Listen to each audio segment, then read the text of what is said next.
Hello, and thank you so much for joining us for your Smackdown post show for October 20th.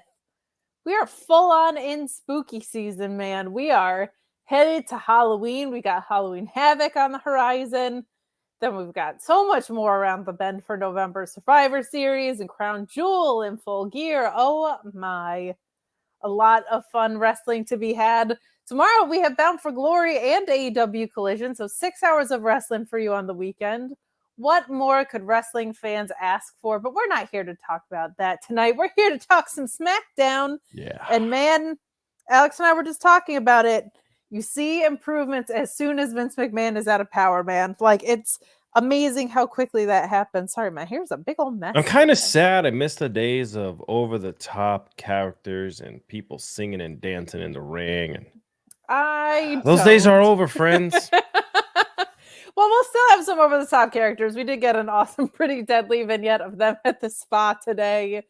Wrestling will never escape that, but we do have a lot more good stuff happening. I'm joined by Alex Cardoza, as always, and you wonderful people in the chat who will ask you to leave a thumbs up on this video if you would be so kind. Helps people find us in the algorithm. If you would, subscribe to Fightful Select at FightfulSelect.com. Man, tomorrow we have Battle of the Belts too, and Wow. I think I might hop on with Alex Pulaski, complain about the fact that we're getting Eddie Kingston and Jeff Jarrett, because I can't tell you how much I don't care about that and how it infuriates me. So I might go on there and I may gripe. I'm going to complain about it on the internet. Don't do that. It's happening. I'm going to warn you right now. Do Oh, not talk about anything on the internet. I will, because I get paid too, but we'll also ask you to get in your super chats and humper chats about tonight's episode of SmackDown or anything else that you would like to talk about. What if Jeff Jarrett just doesn't win every belt? Like, what if he does win every belt? I should say. Sorry, I misspoke there. Why don't we just put a couple belts on him, and then that'll be his retirement tour? Just for you, Kate. It's been really nice having Alex as a part of the show for the past year and change. And 2024 starts new. But overall, let's dive into SmackDown. I'm sure we'll get our little Rampage updates from Luis that he always gives us because he's the best. Oh my gosh. The greatest. It appears we might have a run-in from Sean Ross. Wait a second. My goodness. Didn't even turn on my light. I was in the shower. Whoa, easy. Less than 10 minutes ago. My God, committed to the game. But you know what? I was like, I've got some backstage news that is associated with this show. You can take this frame off anytime you want. You might do that since you're Mr. Run-In all of a sudden. What are we doing here? Is this circa 2021? I feel like we just went back in time. There we go. We got these neat little underlays now that allow us to do really anything that we want by the way of these. But yeah, SmackDown tonight. I'm glad that, especially with the Raw viewership as low as it's been, they're not punting on Fridays. No pun intended, anything like that. But Bianca Belair came back. We had a lot of people from the get-go asking, like, oh, how long is Bianca going to be out? The plan was always just a few weeks to a couple of months. There wasn't really anything planned, extended beyond that. We're really, really glad to see her back, obviously. John Cena, he is scheduled for next week's SmackDown. That's going to be on FS1, but that's a double taping. So as a result of that, he will also be on the following week's SmackDown. But beyond that, I don't know that he has anything especially advertised after that. I'm going to find out a little bit more on that one as well. And Logan Paul, it worked out really, really well for them because WWE, Logan Paul, everybody associated with his fight last weekend with Dylan Dennis, they knew he was going to beat the living crap out of Dylan Dennis. He had no chance. So it was already planned in the works. Yeah, he's going to utilize this time afterwards to call out Rey Mysterio. His travel was already booked. They had Rey Mysterio promote this an awful lot on TV throughout the last week too. So that was a big priority for them as well. Nick Aldis last week, I said I was going to find out if he would continue to do producing work. He is still doing producing work. He produced a match on Main Event last week, and he produced the dark match tonight. So he is still working as a producer. There had been some times in the past where MVP got brought in as a producer, and then later on he would become just an on-screen talent. As of now, Nick Aldis is still doing producing work. We also had a story on Fightful Select this week about how things have changed, or maybe not, with the Roman Reigns Bloodline thing, because anytime there's a shift in creative, and we have reported extensively on FightfulSelect.com about the adjustments in creative, you wonder, well, how will that affect things? Not only is Michael Hayes still producing the Bloodline related stuff, he's producing a lot of stuff on Raw that is even Bloodline contingent. Like if it's Sami Zayn and Jey Uso, or Sami Zayn and Jimmy Uso, something like that, Michael Hayes usually has a hand in that as well. That is a very specific thing that has been the case for well over a couple of years now. Like he has had a major hand in doing all that as well. But I'm going to work to find out a little bit more about John Cena and whether or not he's even going to be, if he's going to be around next month, because they've got the actor strike still going on right now. And to my understanding, WWE believes that they can kind of just keep him around throughout that. And then whenever that's up, he'll be gone. But they had no concerns he would make his advertised dates or anything like that, because he's a man of his word. Sure. And I can't imagine whoever he's working for might not also see the value in, hey, our projects might get a ton of exposure as well if John Cena is in front of this audience, especially on Fox. That's an even bigger audience than Raw, right? So some good stuff happening there. Any word on what Bianca's absence was? Was it just well-deserved time off from her working her butt off for well over a year with her title? Now that I don't know. What I can speculate at least a couple of things. Well, I don't have to speculate it. She did do a trade show for WWE and Slim Jim a week or two ago with LA Knight in Atlanta. However, they had long been touting this television show that she was supposed to be working on with Montez for Peacock. So I don't know if that had anything necessarily to do with it, but I mean, that's one that I look at and I'm like, okay, well, that would make a lot of sense if she wanted a little bit of time off for that. But, Montez didn't take any time off. So, sure. I don't know. I hadn't heard that it was injury related or anything like that, because they said that she could have been back in a matter of weeks even. Gotcha. Guys, get in your super chats and humper chats while Sean is around if you have any questions. I will also go ahead and put over FightfulSelect.com. As we do here, Sean has a great Q&A. So if you're watching this after the fact, you can always get in on that text Q&A on FightfulSelect.com as well. He always works to find out answers to what he can if he doesn't already know them. So get in your questions over there. You also get a lot of bonus content in addition to the best scoops in the game. Get me and Alex Pulowski behind the paywall. I'm sure we'll be talking a little bit of Collision tomorrow, chopping it up back there on what I'm just so excited about this Jeff Jarrett, Eddie Kingston program. But so much going on tomorrow with the Bound for Glory post show as well. We've got a lot of wrestling coming down the pike. But any questions you have for Sean, let us know. Let us know. TK asks if Kyra will be working Survivor Series. I haven't heard an update on that. I mean, obviously she's expected to come in, but I haven't heard anything specifically about Survivor Series, unfortunately. It's been sort of a crapshoot as to when these people will actually show up. Carlito was under contract for a very long time before he got to show up. Nia Jax even said they were talking about like SummerSlam for her to come back.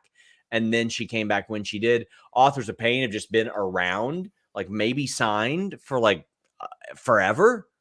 And yeah, they're going to have like Stewie Griffin-esque people coming after their money whenever they show up on TV. I feel like Nia might be one of them. Nia might be taking a lead pipe to their legs if they show up on Raw being like, give me my money for that NFT stuff y'all did. Like, I believe Kyrie had some dates to finish up too, which are now done. So I think it's more imminent than maybe it was before, where I think she had some stardom stuff too. I thought you were going to tell me AOP owed Kyrie money too. Yeah, AOP owes Kyrie money. Watch out for that flying elbow, man. It's not good. Jesus Christ. Well, guys, I want to thank you all so much. Oh, here we go. Jasmine says they're teasing brand versus brand now for Survivor Series. Is it possible Bianca versus Rhea in some kind of way. It's possible. It's absolutely possible, but I think they save that for a WrestleMania. I think very clearly. I mean, a few years ago, the two self-made WrestleMania main events that they even had were Shield Triple Threat and Horsewomen 4-Way, and they didn't do either one of them. Right now, they very clearly have Becky Lynch and Rhea Ripley and Bianca Belair and Rhea Ripley left. And that's after they've done Bianca against Becky in the past too. So those are two that are very, very clear. Apex says, Sean, who would you want Punk to face first if he returns? Oh, Seth Rollins. You got to play off that interview that he did like 9 months ago where Rollins was not working, but he was doing it in such a way in which they could play it off. They could legitimately show that on television. It's all about long-term booking. Yeah. But I can tell you that was sincere. It was sincere. How would you guys fantasy book Kyrie, heel or face? Oof. Kyrie is very, very likable, but Kate, what's your vision for her coming back? We've kind of seen her do the babyface thing in WWE. We have. I would not mind seeing her babyface with Asuka in a tag team. Like, I am excited about the progress we've seen with the tag team division. It seems like we're seeing it show up across all three brands, which is great, but I would love to see Kyrie and Asuka together. She just reads as a face to me, also just with her moveset. Like, she's very likable. And the way that she kind of delivers things, I feel like leans itself to being a face. But I think you can put her in a few different situations that would work. But I just want to see this tag team division continue to build because we haven't seen that in America. Like, we have not seen a well-booked women's tag team division in America. Even the Impact one kind of struggles from time to time. So because she's so versatile. Current champions haven't defended. Sorry to interrupt, but the current champions haven't defended. Yeah, exactly. And, they pulled them from NXT to not do anything with them. So I'm hoping that gets kind of reinvigorated under Triple H as well. But because she can do so much, I think putting her in an interesting tag team would be a good place for her to go. We've got, actually, we read that one. Meet Normus says, haven't watched any wrestling yet, but wanted to show some love to Fightful. Meet forever. Thank you. I don't even eat meat anymore, and I still appreciate you. Have you heard, and this might have been on Fightful Select, and I might have missed it, but have you heard anything on the backstage morale about Triple H being back in power? Is there any? Yeah, we did have an update on that. Yeah, it's very positive. It is very, very positive. So the thing with Vince is Vince didn't directly interact with the creative team, either short-term, long-term, or the team in general. But what would happen, and even I had people on the team that were like, yeah, his changes were minimal. And then they would kind of go back and be like, well, I'm saying minimal compared to what it used to be. And the way that I always said is that he Tasmanian deviled that Raw After Mania script and made one of the worst ever. Like, to the point where people like were just like, Jesus Christ. But people agreed with me and Alex Pulaski. That's how bad that was. Yeah, there you go. And you look at the way that the show has changed in the last 3 weeks. What does it say that the very first week I had, okay, I wouldn't say that I didn't have any insight to it because I asked while I was on the air and got sort of a, you're not wrong. But the very first week that he wasn't changing creative, out loud, me and Denise were discussing, man, this really felt like a Triple H show. That's how stark the difference is. When 17 women are getting their faces shown on the screen, which I know a lot of people are like, oh, they're standing around. Guess what that's better than? Them not being on the show. Sure. And then it's like, oh, Bronson Reed's winning a bunch of matches and they're setting up a heel versus heel title match. Okay, that makes sense. Cameron Grimes back. Cameron Grimes is on the show. You've got Johnny Gargano coming back. Like, all these aren't accidents. And a higher up flat out told me it's too much to be a coincidence. It is far too much to be a coincidence. And I will never forget being in St. Louis for the Royal Rumble.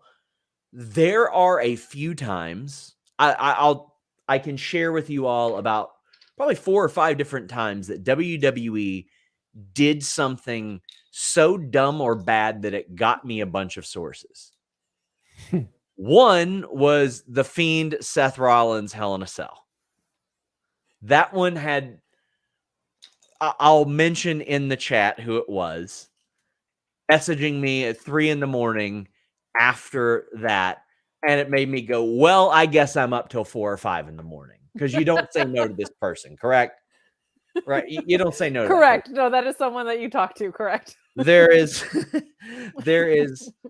a situation. It was around the pandemic when they brought a bunch of people in the performance center and they said, stop talking to the dirt sheets. By the way, you're responsible for all your own medical during all the COVID stuff. Oh, yeah. And they're like, independent contractors here. You want to tell us who we can and can't talk to and then remind us that we're taking care of ourselves.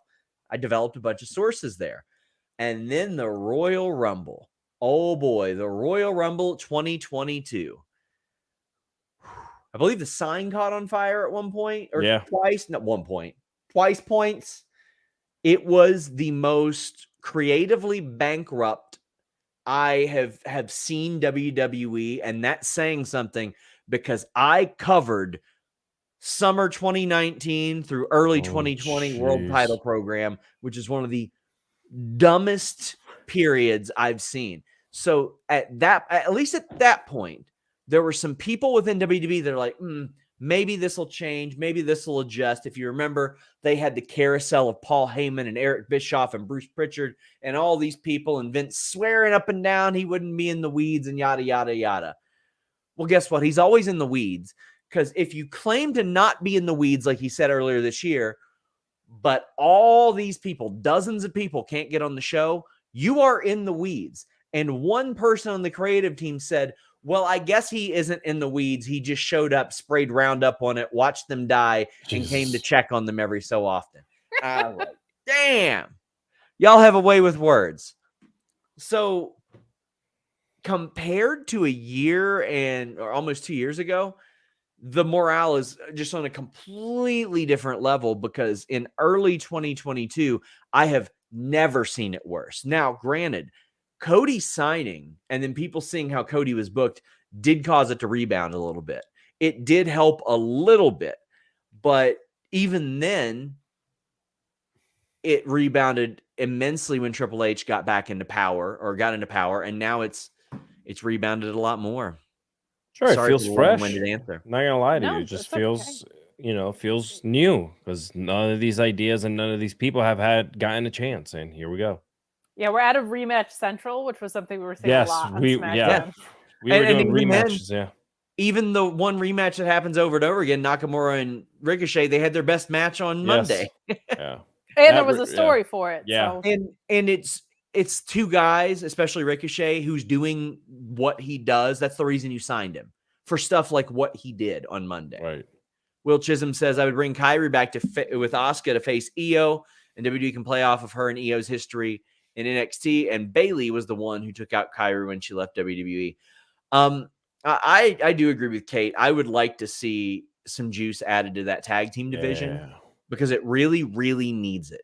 You can make those mean something. All you have to do is tell us that they mean something and show us why they mean something. And I think that is very, very important. And Will follows up by saying, NXT got 5 women's matches. NXT is about to become WoW women. The wrestling. Listen, man. No, listen. Even NXT 2.0 acting wasn't as bad as WoW Women of Wrestling acting.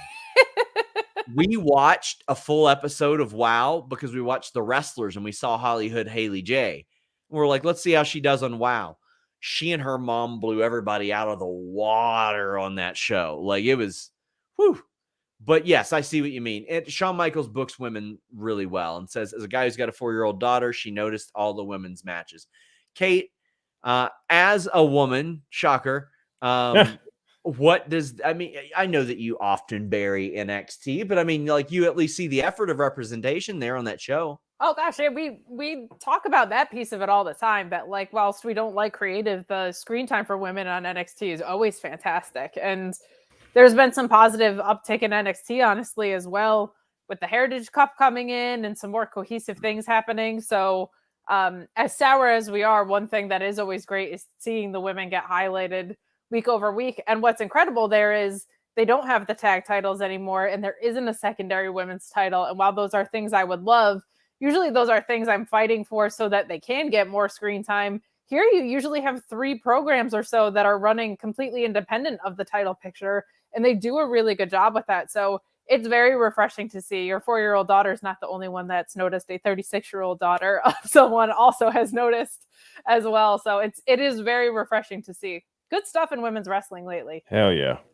Guys, get in your super chats, humper chats. I am about to wrap up. But Kronos, thank you so much for sending this very generous one. It says, y'all think Killer Cross or Karrion Kross is getting another push? He hasn't been impressive to me because in Impact he was okay. NXT he was pushed hard. And his first run was a dud due to you know what. Second, he came back, same reaction, how I feel about him. I think they need to utilize him to his strengths instead of just being like spooky-ish, spooky-esque. Like, listen, I find the ways that he gets over. One, being very physical in the ring. Go back and look at his Davey Boy Smith Jr. match at Bloodsport. It was phenomenal.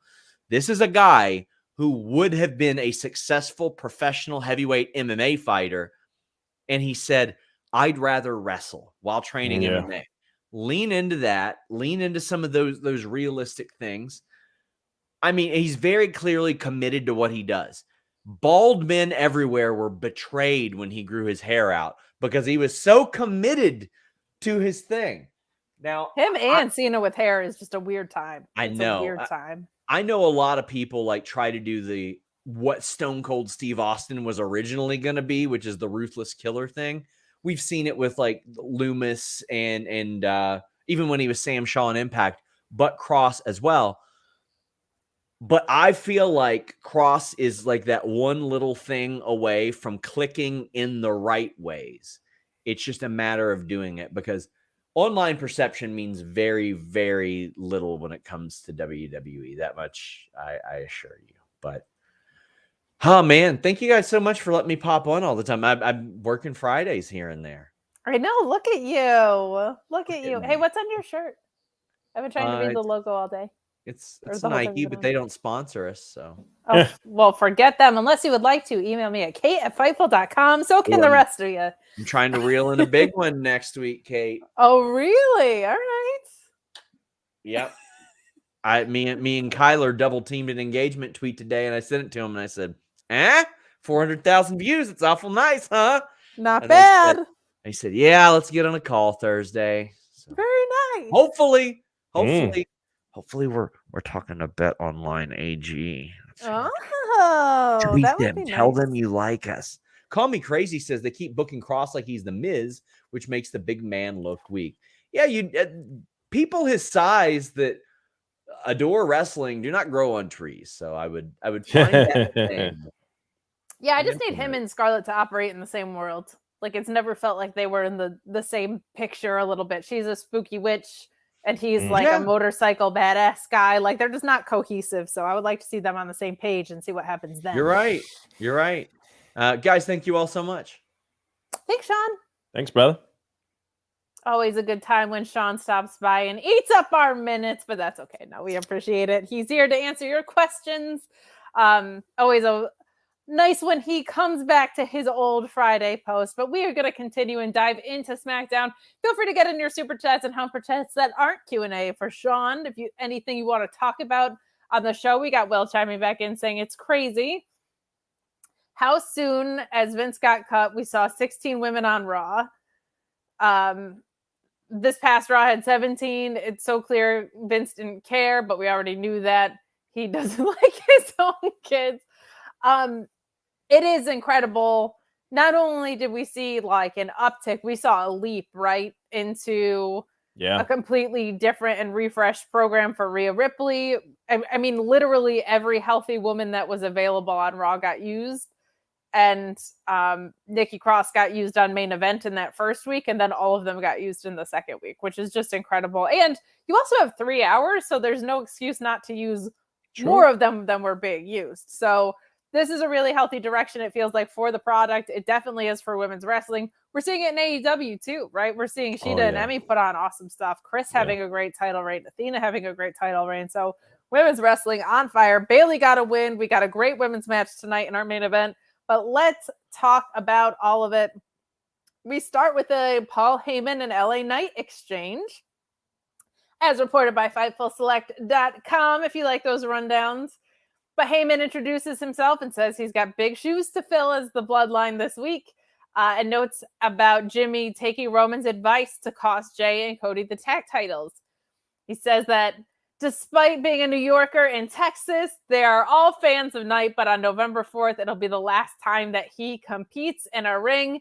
And LA Knight's music hits, comes down, grabs the mic from Heyman, and tells him if he wants to make noise, then he should go ahead because that's all he's been doing, which I thought was a cute line here. He asks where Roman Reigns is, which is always a good question since he's rarely around, but says that Reigns should be scared because he will take the titles off of him as fast as he's risen in WWE. I loved that because we see so much from him in the charismatic, trash-talking kind of stuff. The more like pointed threat to the title line, I thought landed really nice because it's like, hey, I can come out here and call people crotch goblins, as did a few weeks ago, but like at the end of the day, he's coming for that title, and he is kind of the fastest rising star in WWE right now, which is awesome.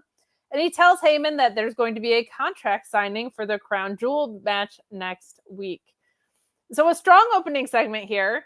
You know, it's good to see LA Knight getting the shot because I do think it will elevate his status. I don't think he has a chance in hell of winning, but I do think it's good that we're seeing a sustained push for this guy who we've been asking for a really long time, Alex. Yeah, let me tell you something. I've been watching a lot of his old Impact stuff, just kind of going back and kind of like just Eli revisiting. Drake stuff. Yeah. And do you think he needs to bring the dummy button back? Obviously, dummy, that would be pretty funny if he just at least references it and has it around him once, just kind of like, as an giving it some love. But he's really been someone who's grown on me.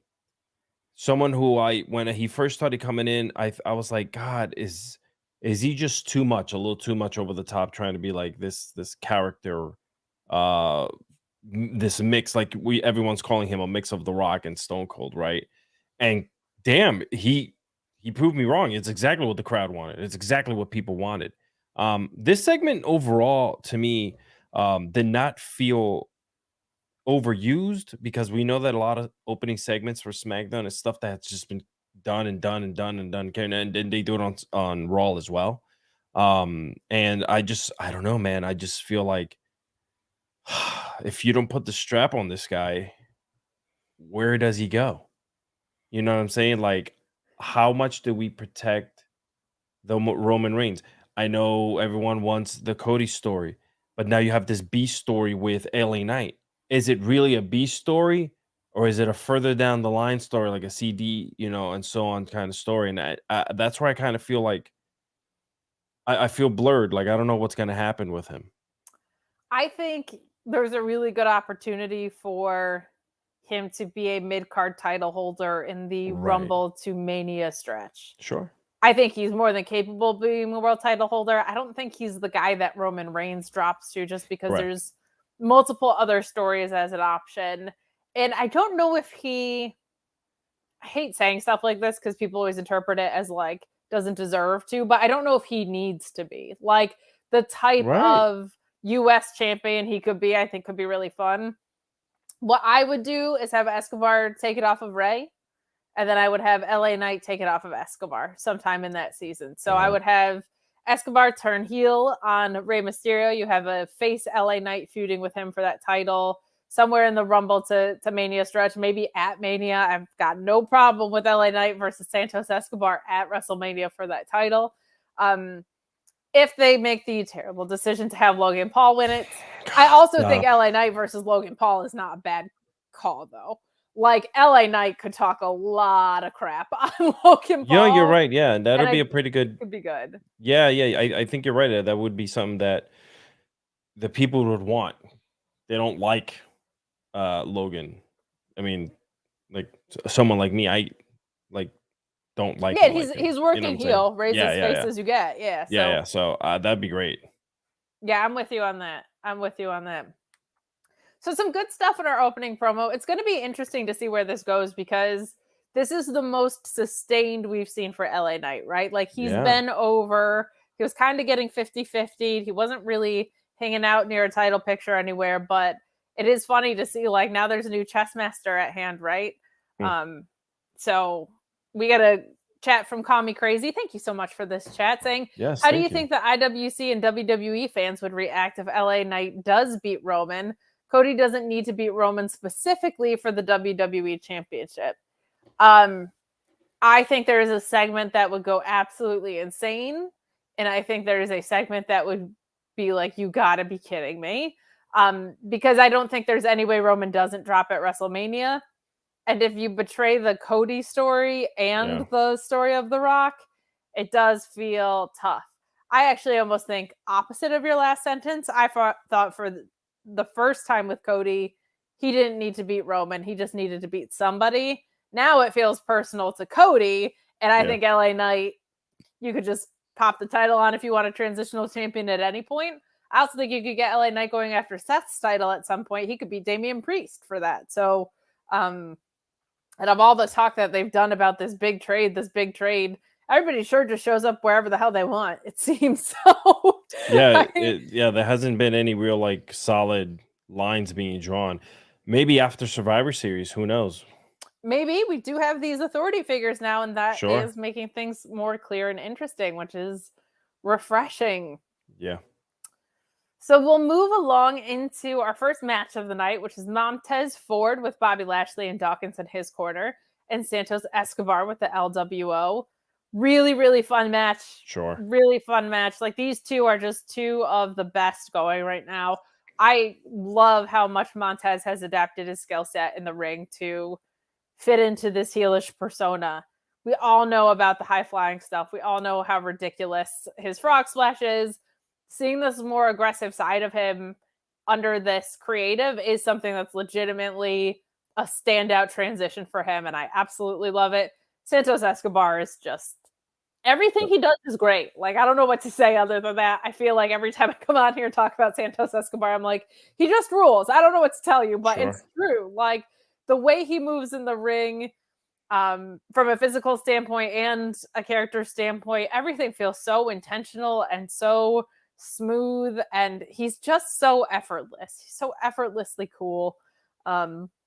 Absolutely love what we got out of this today, but we got Wilde and Del Toro going after Dawkins at the end of this, and Santos Escobar leveling him. Meanwhile, we get Montez sliding back in the ring. Or I'm sorry, we get Santos sliding back in the ring and Ford rolling him up for the win at the finish here.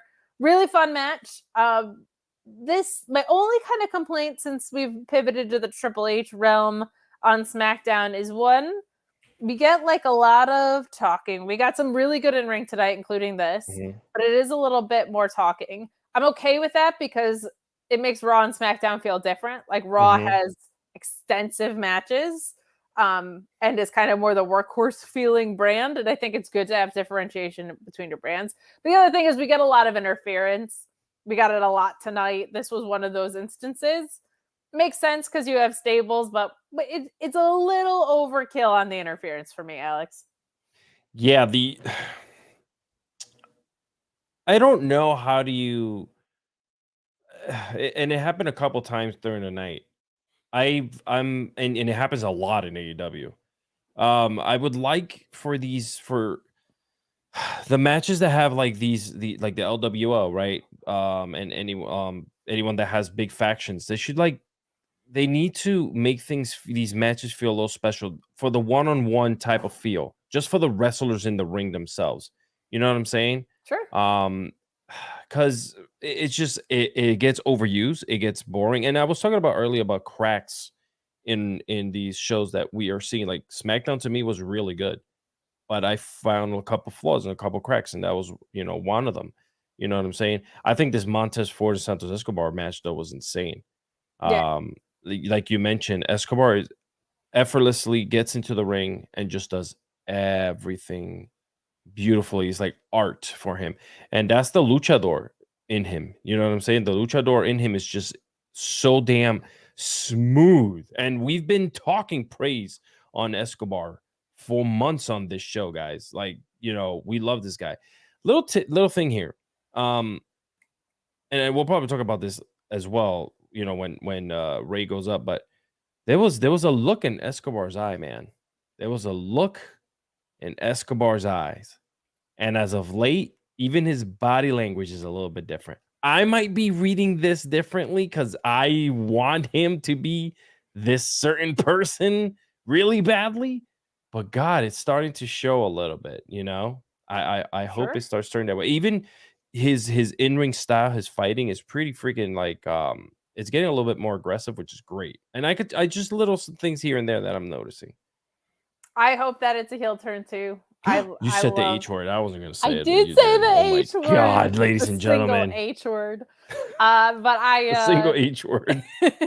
I agree with you. This is one of those things because we do get a post-match beatdown anyway. And I feel like there's this is a thing where a clean loss would have meant a lot and a clean win would have meant a lot. So if you're going to do a post-match beatdown anyway, Montez Ford with a convincing win. And if Escobar is kind of falling apart, like he can be, where the hell is Rey Mysterio? Where is my LWO backing me up like hardcore the way I need him to? So I would have preferred a clean finish here. But after the match, we do get the Street Profits beating down Escobar. But we get a huge pop for Carlito, even though his new music was stupid.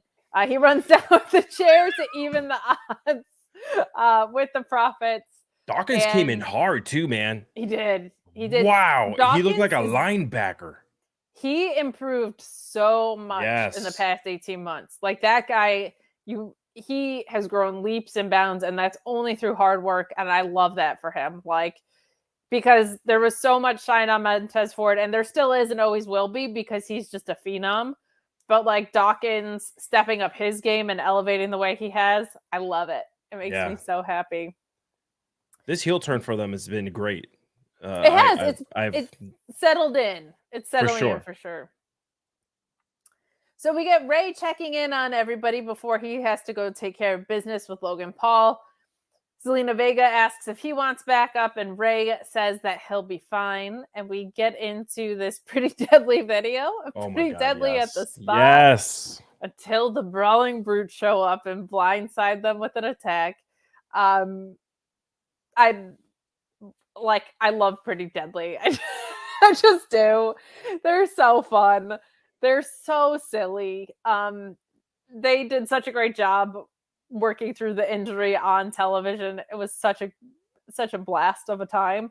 Glad that they're healthy now, but them continuing to do these vignettes, I think, is awesome because they're just made for them. They're great. It reminded me a lot of the old school Fandango vignettes with I forgot his name now. When they were doing like the X-Files type of deal thing. Oh, the Fashion Files with Tyler Breeze. Yeah, the Fashion Files with Tyler Breeze. Yes. It kind of reminds me a lot of that. That quirkiness, kind of like over the top, but so good. It's not corny. It doesn't feel corny. It just feels right.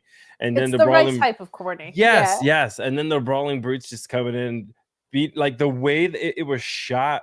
It was so over the top, like the way they beat their ass, and then like afterwards they're just laying there like in their own filth from the water from their feet being clean, and they're like let's just grab a pint and leave. It was just like I loved it. It just ended perfectly. I don't know why. It didn't need anything more. It didn't need anyone jumping in and beating anyone else up. It just ended perfectly. I think they're doing good with that whole team, because the Brawling Brutes are a very serious team. Not to say that Pretty Deadly is not, but Brawling Brutes, we've seen them in matches where they just beat the crap out of people. Yes. You know what I'm saying? So for us to get that mix of pro wrestling with the Brawling Brutes, these brawlers versus sports entertainment, two dudes who are just funny but they're great in the ring as well. It was pretty. It's dope. I love the mix. I hope they continue with whatever they're doing to continue it down the line. 100%. We're also seeing the Brawling Brutes showing up in NXT. So That's my only thing as someone that watches all three brands is they're a little bit different in the way that we get Pete Dunne and Tyler Bate in NXT, which is an embarrassment of riches. And we don't have Tyler Bate on the main roster. So if they want to bring that up as like a trio, I would not be mad about it, because the more Tyler Bate on my screen, the better. That guy absolutely freaking rules. And we are in the month of October. Get it on my screen. But this is a whole bunch of fun. And you're right. The contrast of a serious team with this silliness is a nice cut. It's a nice cut in here. We have some more to talk about with this John Cena promo. Guys, get in your super chats and humper chats. We're also getting a nice little Rampage rundown, which I will talk about after we talk about this John Cena promo here.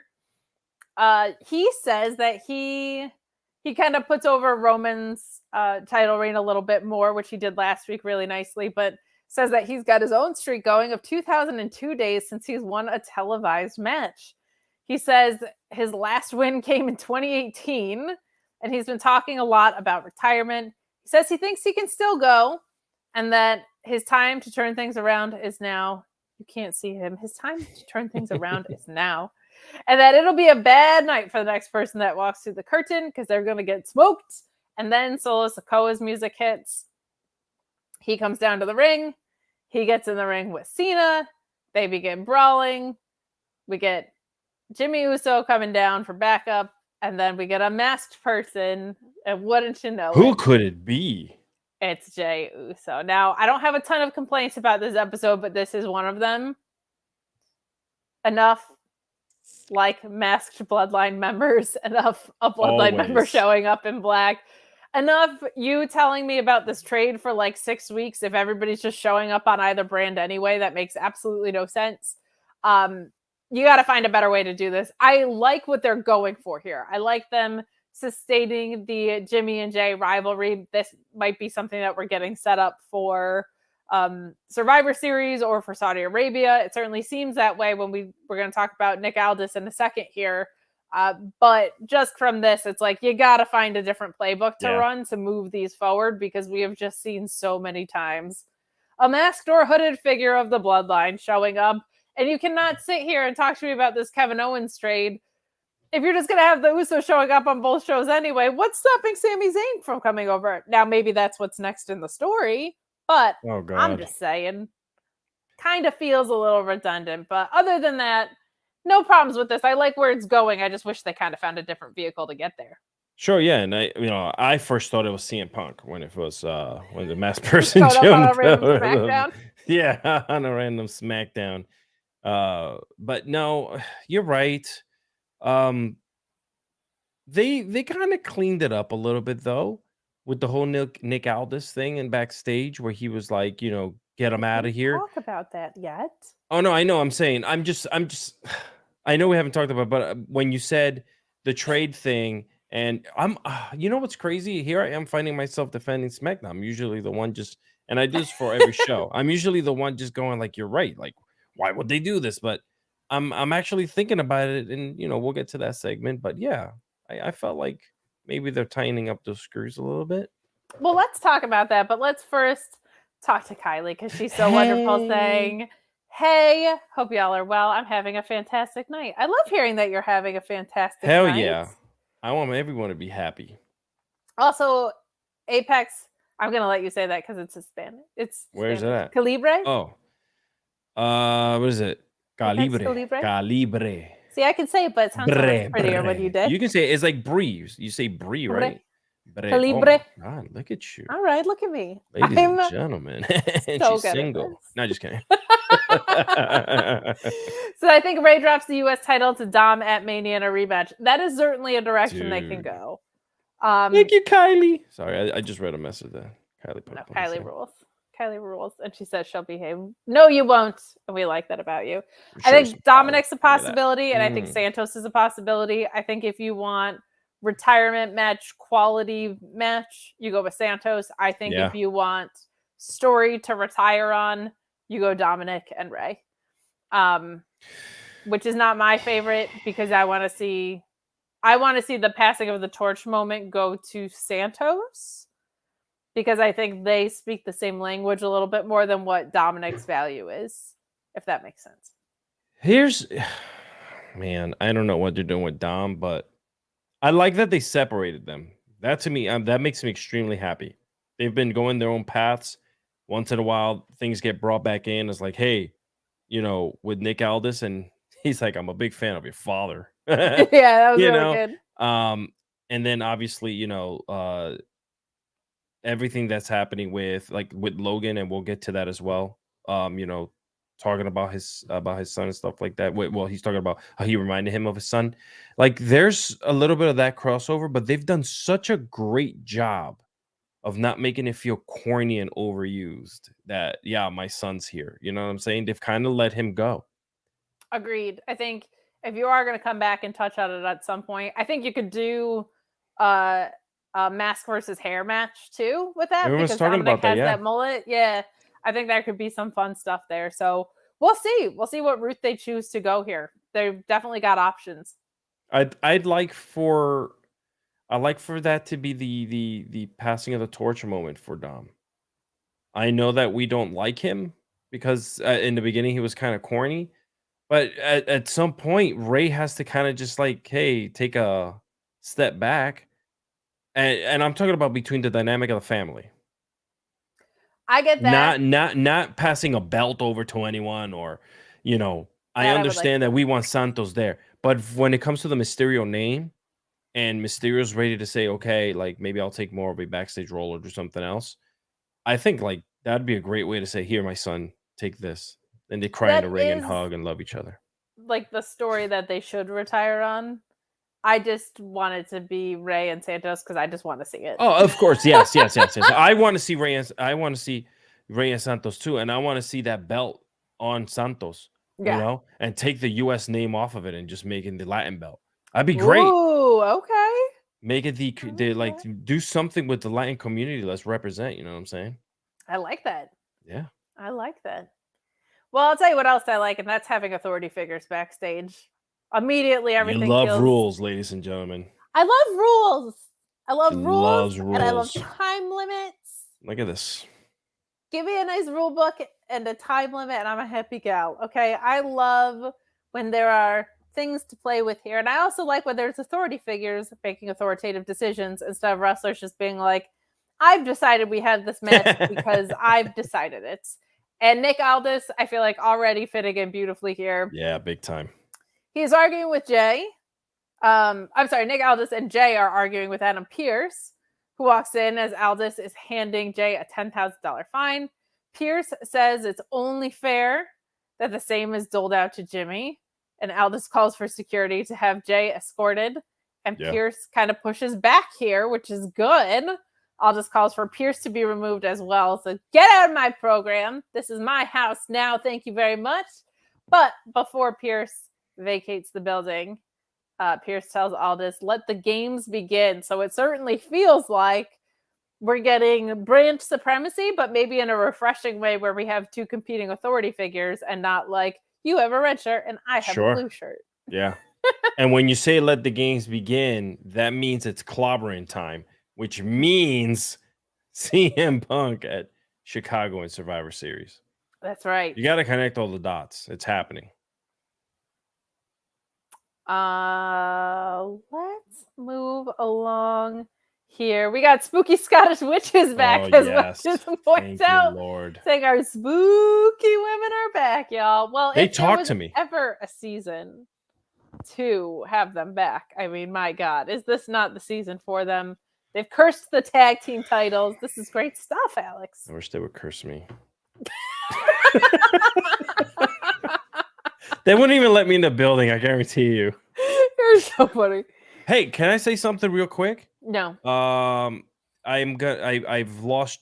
You said no, and now I forgot her name. God damn it, Kate! I can't believe you just did that to me. The ring announcer today, the special guest ring announcer. She did an incredible job in the ring. The NXT ring announcer. Damn it. Oh gosh, I always forget her name too, like a big jerk. Yeah, she did such a great really job. Great presence in the ring. Loved her tonight.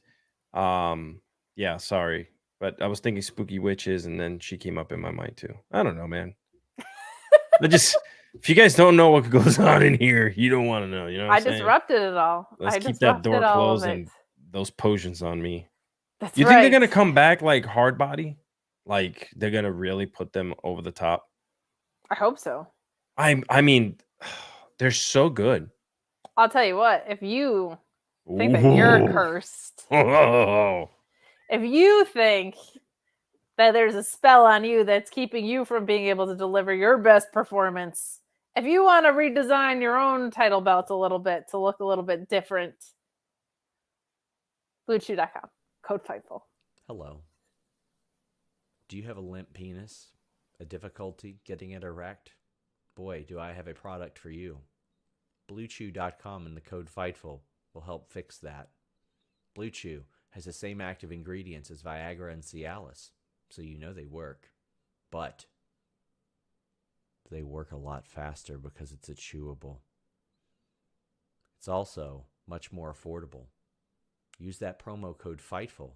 Get your first shipment free. Just pay $5 shipping. One of the best parts, it's discreet. No awkward in-person doctor's visits. You don't have to go to the pharmacy. It's shipped straight to your door when approved by an online physician. You want to check this out. It will help you. It is a good product. It will make your sex life better. Bluechew.com and the code Fightful. Nothing wrong with my title belt. No need to get defensive about it. All right, I'm just saying if you need it. First of all, he's always directly looking into my eyes, so I feel attacked. And then you come in here and you're like, "Hey, you want your winged eagle flying high?" Is your 10 pounds of gold not feeling like 10 pounds of gold? Oh, are you feeling deflated? First of all, I wanna apologize to Eddie Melendez, who was new to Fightful and happened to just come in right when we're talking about dick pills, which is great. Well, let's try and get Eddie's question answered here. It said, new to Frightful, spooky season, you can call us Frightful. I don't know if you guys answered this, but do you think Punk to Survivor Series is more of a possibility since WWE increased their tickets by 3,000? No, I don't. I'll be honest. I don't think that they reach out to Sean unprovoked to tell people CM Punk isn't going to be there as a swerve. They're playing us, Kate. I don't think so, and I feel bad for people in Chicago that are expecting him to be there and he's not. It's wrestling. Anything's possible. Sean's always very responsible in his reporting about that. Of course, yeah. But there's the last update we got was like, hey, this guy's not going to be there. I don't understand why WWE would take the risk on it right now when they are selling out buildings anyway. I think they opened up 3,000 more tickets because I think there was demand for 3,000 more tickets, and that's the way to go. Here's the problem: is the fact that it was the perfect storm. He exits AEW. They happen to be in Chicago for Survivor Series. We would not be talking about this. This wouldn't even be a thought if it wasn't, that kind of stuff went down. Unfortunately, he would still be doing whatever he's doing in AEW. But I don't think I think the sales would still be strong just because WWE's on a high right now. Yes, and I think there's people that are buying tickets on the expectation he will show up, and he will not be. Like, you got people like my brother who want to go to the show, but he's like literally waiting till the very last minute because he wants to see, what tickets are going to be left over on a resale. And yeah, because a lot of the time, like, these tickets are outrageous. I don't know if you've seen the tickets for Rumble, but they're they are expensive. Yeah. Who does Nick think he is throwing people out of power? Who does he think he is? CM Punk. That's also CM Punk too. People power. My goodness. God. My goodness. We had Eddie Melendez saying, yeah, that was random dick pills. We have sponsors here that take care of us and help us. And one of them is Bluechew, which is I've talked about it with the fellas. A little Bluechew here and there. We're men. Have I taken any? I don't think I've needed it, so I haven't. Okay. Should But I if order you it just did, because we have keyword Fightful? Yeah, I'll order yeah, it. absolutely. Should I Just pay take it on shipping. the air? I don't think it'll be a good idea. We're gonna say no to that. We support the product, but we're not gonna give like an on-air demo. But hey, thank you for supporting Fightful sincerely. We always love hearing when new people come along. Thank you so much. We love you. Appreciate We're that. rocking through our SmackDown review, but we are going to give you a quick Rampage rundown, as we tend to do. We always see the numbers spike around 11 o'clock when our Rampage viewers join. Mystico defeated Rocky Romero in a humper of a 2 out of 3 falls match. Luis says, if you are not familiar with Rocky Romero's legacy in wrestling, please acquaint yourself with Rocky Romero's legacy in wrestling. He is a huge facilitator of relationships between promotions, and he has done so much incredible work. Sincerely, he's great at commentary, he's great at booking, he's bridged gaps between New Japan and promotions. He's largely involved, it sounds like, in the CMLL relationship. He is so valuable to wrestling, and not enough people are talking about it. We are Rocky Romero stands here, and he's really, really great in the ring too. But so his legacy in wrestling is going to be far beyond X Championship and Y tournament wins. Like he's a huge force in wrestling, and he doesn't get enough credit for that. They aired an Eddie Kingston and Jeff Jarrett segment. Oh, good. John Silver defeating Kip Sabian. She said, oh, good. John Silver defeating Kip Sabian and Cassidy. Interesting to see John Silver back in the picture here. Santana versus Ortiz next week. That feud is coming out extremely well. Claudio and Yuta defeating Brian Keith, coming back around. Love to see that. And Exodus Prime as well. That's excellent. Brian Keith, hoping that guy gets signed. He's a fantastic talent. He deserves it. Renee Paquette interviewing ex-Jericho Appreciation Society members, where Menard and Garcia agreed to squash their beef ahead of their challenge for the trios titles next week. Or I'm sorry, tomorrow. Mm-hmm. And the Hung Bucks hosted an open challenge for the ROH 6-man titles. Nice of them to remember they had it. They were answered by the Hardy Party, because why would it be ROH talent? They love to drive me insane. The dream match was revealed, so plug your ears if you don't want the spoiler, because here it is. Andrade versus Bryan Danielson for tomorrow on Collision. Holy effing S. And we've got Ruby Soho defeating Sky Blue. So how does that end? Solid. I don't know. Andrade's been on a 50-50 booking as of late. He has, but we've seen some interesting stuff with the rest of the stable. So I think they're either coming for him or they're coming to take him out. But we will see. Blood and guts. How that that would be fun, actually. Those two with that stable with Roosh in there. Not That's really. how you build a strong Latino team, by the way. Their heels. You might have was it Preston Vance in there? Mm-hmm. Okay, maybe he's honorary Latino right now, but we'll just keep him in there. We always need. Listen, I'm gonna tell you right now, Latinos, we always need a white dude with good credit, that would get us out of jail and keep us in line. Okay, so you said it. You said it, not me. So yeah, that's why we keep them around. But yeah, and then oh man. That's gonna be crazy. I love Andrade. I do too. He's just fantastic in the ring. Good. He's another one that's smooth.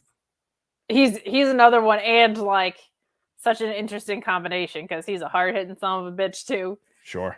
So out of this, that John Silver win got him a title shot against Orange Cassidy for Battle of the Belts, and Ruby defeating Sky Blue. Soho and Saraya attacked Blue backstage, but Chris made the save. So maybe a tag program building out there as well. More CM Punk talk from Will saying, I blame CM Punk because he said, I'm free after 2 months. I wouldn't read too much into that kind of stuff. I would just assume that means his UFC dates are up. But he also got an offer from Impact. So we'll see what Bound for Glory brings. And Ace Steel is producing one of the matches. He's being brought in for Bound for Glory to produce one of the matches. So, well, dang, okay. Yeah, so I got a little Scooby Scoob, baby. What's up? Call me SRS. Can I just say something real quick? If you guys are here because you love wrestling, and we have such a great vibing community here together. And I often think about this when I'm on the dying Twitter, which is like it's literally going down the drain right now. People talk so badly about the brands back and forth, AEW, but AEW specifically. How can you not be a fan of a new wrestling company bringing these great new talents up, or even talents that have been, hiding in the weeds, kind of like a Rocky Romero, who we know and we love because we've seen his career. Oh, the best. But people, the hardcore, WWE fans will not really know Rocky Because Romero. anybody that's a fan of 3 letters and not wrestling is doing it wrong. It's so crazy because they have we just spoke about Sky Blue. Her storyline with Sky Blue is incredible. Like, there's so many great things happening on that side. I get called a WWE show and an AEW show on a weekly basis, and my favorite promotion right now is New Japan. Well, I don't understand it. I don't understand. Well, look, hey, listen. Soon we'll be able to all watch NWA. They're getting on the CW, so that will be what, 2.3 million a show that'll be watching, just like because stop it. I'm trying to be serious. Because so Logan Paul is here and more wrestling. I cut it off at NWA. We get Logan Paul saying that he is not here for Rey Mysterio, but that he is here for something that he needs, and that's that U.S. championship. Yeah.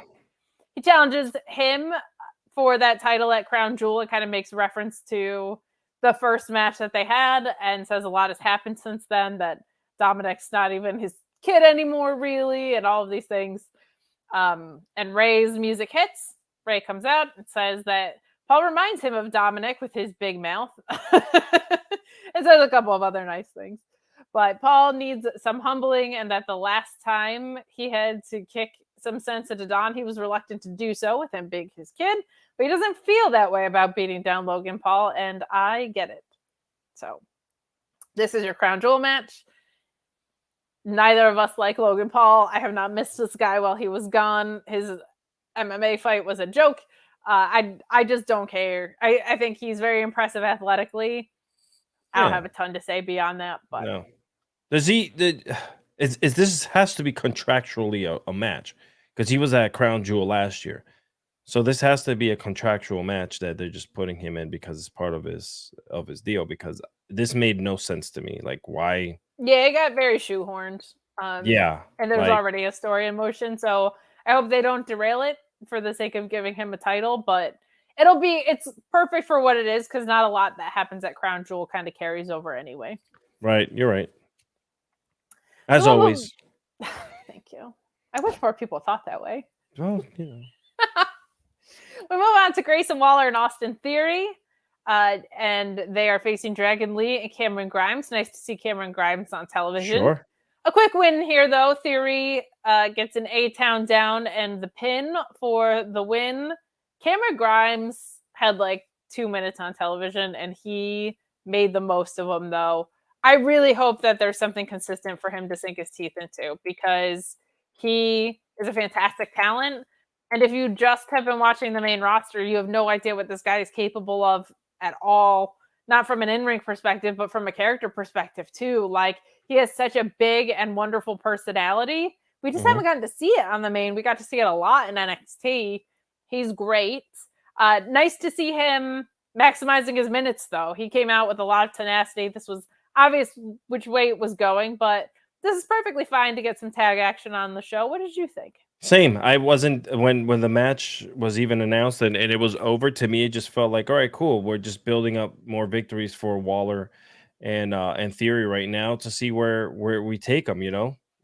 Other than that, and obviously some reps for not that Lee and Grime need it, but some reps to TV. Yeah, but you gave them some TV time, so not a lot to say after other than that. That's it. It's true. Hey, you know what? I've got a theory. Boy.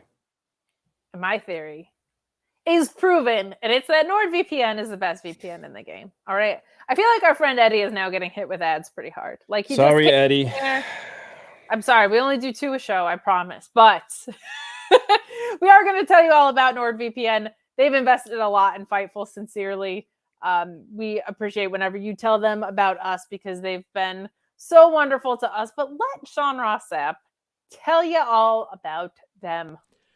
There is no product that we have promoted more on Fightful that I use while I'm awake than nordvpn.com/Fightful. You guys have probably seen me anchored to my desk an awful lot for quite a while, and I've always got NordVPN on all my devices. That's because that's what nordvpn.com/Fightful allows. You get the fastest VPN in the world on all your devices, on all your operating systems.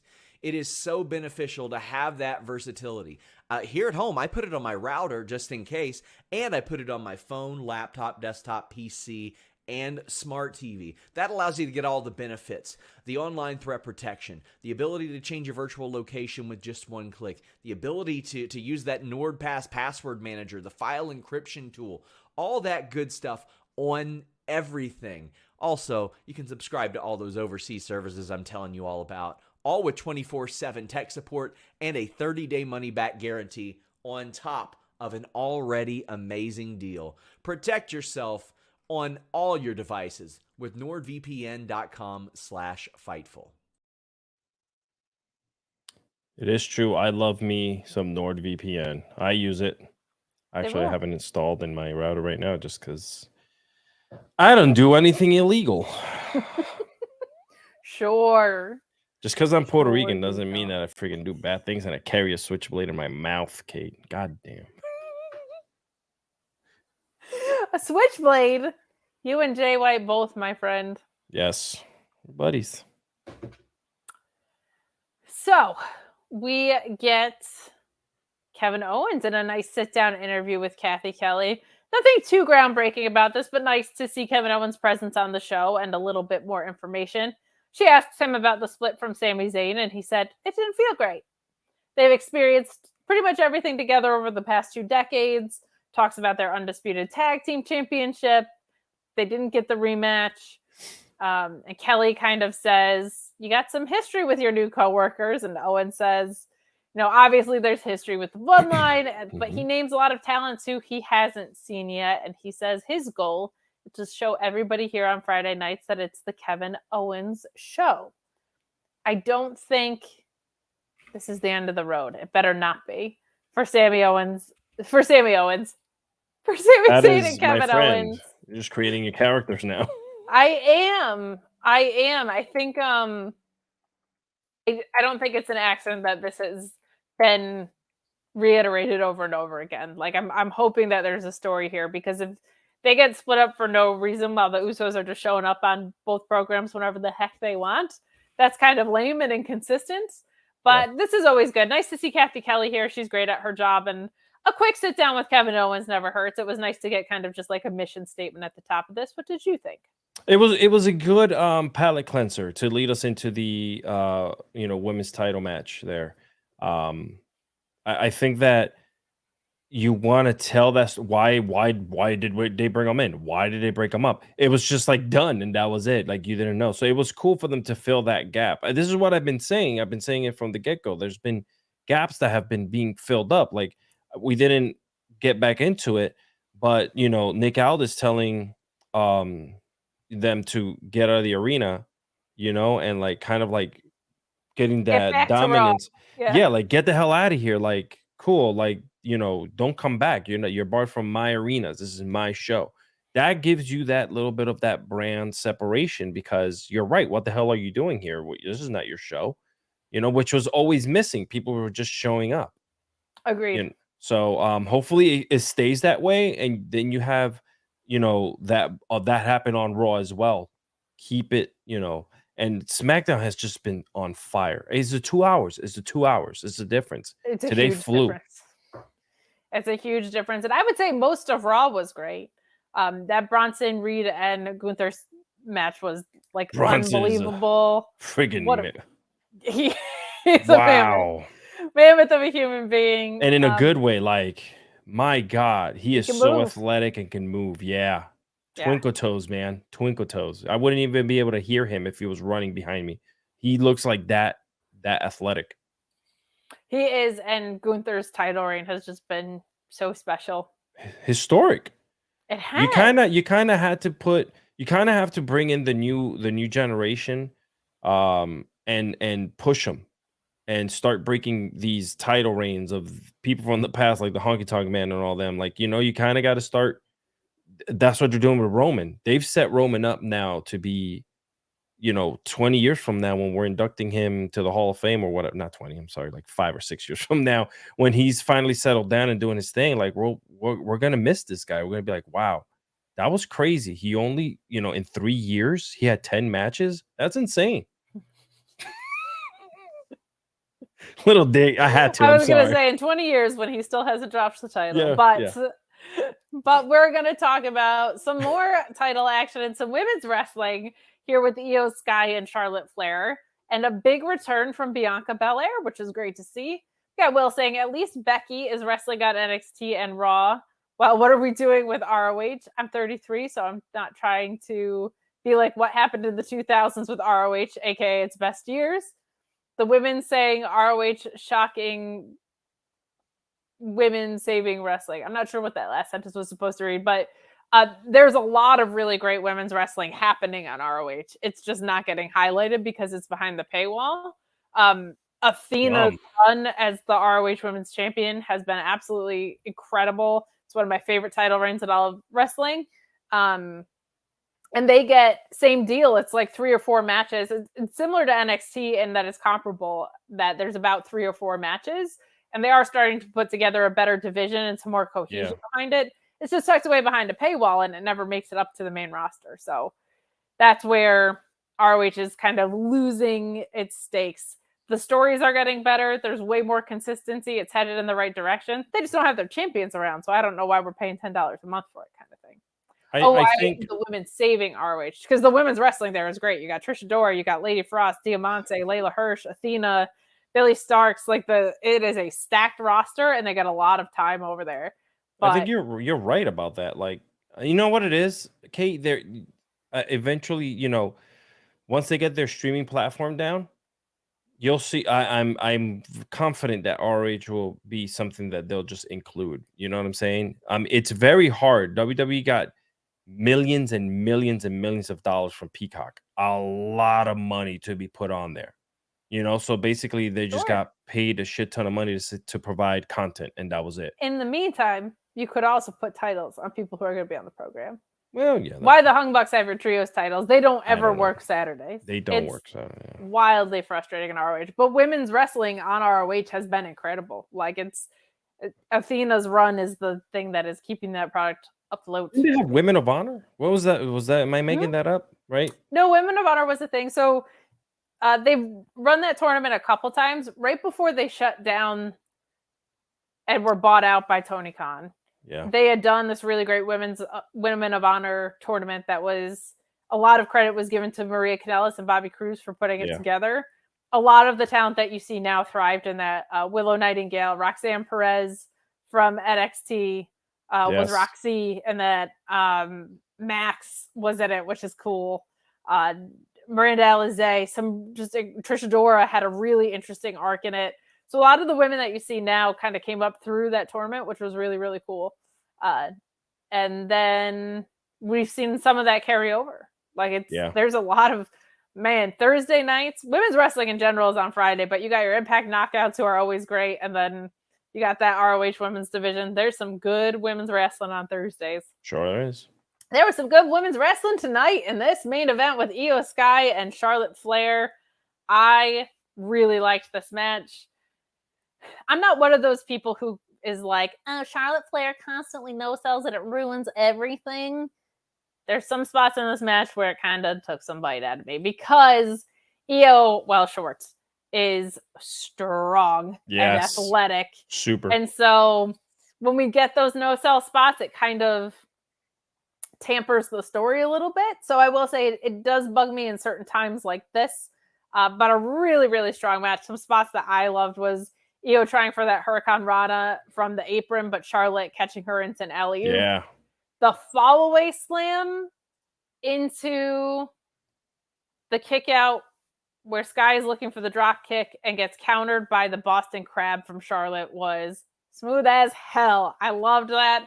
Sky escapes rolling up from Flair, but Flair kicks out and lands a forearm. Like, that was just a really clean sequence in all of this. I loved it. But at the end here, we get Charlotte Flair getting back in the ring. She's looking for a spear, but runs into Sky's title as Dakota Kai distracts the referee and pins her for the win. Another distraction. That's my only complaint here. Yeah. A lot of interference on tonight's show, but it's all interference that at least makes sense. So I do appreciate that. It moved the story along. Right? Yes, and how many times have you and I sat here and said, can we just see IYO Sky in a one-on-one match? I know we're getting interference, but she was constantly in like tag matches, and it was like, no, she's the champion. She should be the centerpiece of this. So we did get that, and this was a great match on television tonight. And then we get Bianca Belair's music hitting at the end of this. Her running down to give Charlotte Flair a hand. So she is back on the same side as Charlotte here, and she gets the KOD on Bayley and then helps Flair up, and they stand tall as we go off here. I would love if we got some tag action, like tag action from top stars that made those belts feel important. If Charlotte Flair is not in the singles picture, they never know what to do with her. Put her in a stable, put her in a tag team, have her do something that maximizes her value. Would not hate it. You could have Bianca and Charlotte turn on each other by SummerSlam, by Mania. You're in good shape there. One of them could win Elimination Chamber or whatever. There's a lot of options. Jade could show up in the picture. We'll see whatever happens. But I am always happy to see Bianca Belair back. She's an absolute star. And this was just really refreshing. It was just a great women's wrestling match. I didn't love the interference, but for most of it, we just got to see two women kicking each other's asses, which is all I want in a main event. Let's go. Yeah, I mean, it was a good match. The girls really put a clinic out there, man. They really had me going. I just, having people around the ring, you just know it's gonna happen. And I was wishing for just a fight between them two. Something after the match would have been better to happen, and then have Bianca run in to help. Kind of like the same situation that just happened beforehand. But I've seen this story far too many times with Bianca and Charlotte. So yeah, it'll be interesting to see now. I'm waiting for the turn here. So and who turns on who, right? Like, yeah. Now we're back under the Triple H regime. So what does it look like is going to be something that's maybe a little bit different. I like it when people walk back into where they left off, though. It's a logical place to pick things back up. Yeah. But I agree with you. We're getting a little bit tired on that front. Yeah. I mean, and the problem is that when it comes to the women, they kind of pigeonholed themselves to always be the same women at the top, except for IYO Sky, I haven't seen anything crazy where I'm like, oh my God, I can't believe she became Liv Morgan. That was a really bad run. Really bad. I'm sorry. Yeah, it was probably one of the worst ones in the last couple years.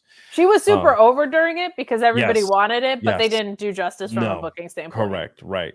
So besides that, out of all of IYO's matches, this has been the best one. And we got it on free TV, so I'm not going to complain. No complaints there. Yeah. I dig it. We got Will chiming back in saying, I just hate people who say women's wrestling doesn't draw. Say that to Becky's segments and look at AEW's women's matches, second highest segment. The main event was great to see. Vince McMahon. Women's wrestling does draw.